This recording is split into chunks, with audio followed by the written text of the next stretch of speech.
सुना राजा आइल नवरात्र बड़ुए, माई के भजन सुनात बड़ुए।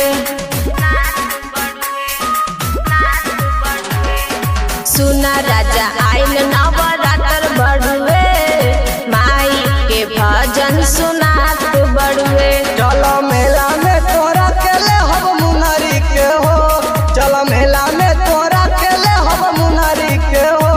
बोलका भाऊ बा माई के चुनरी के हो, बोलका भाऊ बा माई के चुनरी के हो।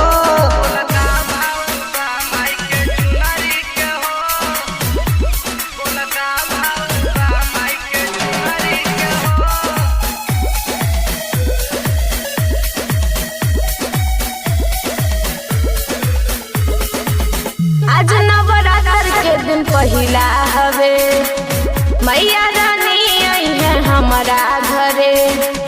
मैया रानी आई है हमारा घरे।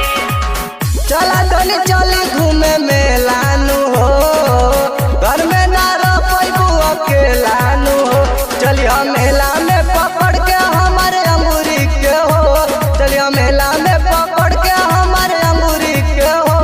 बोलका भाऊ बा माई के चुनरी के हो, बोलका भाऊ बा माई के चुनरी के हो।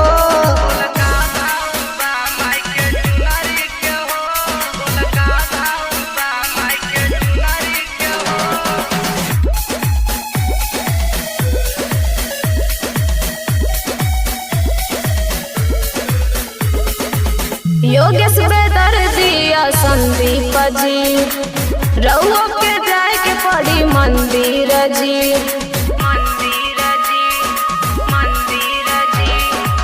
मैया के सेवक हो हाजिर बाटे, तोरा संग जाए के राजी बाटे।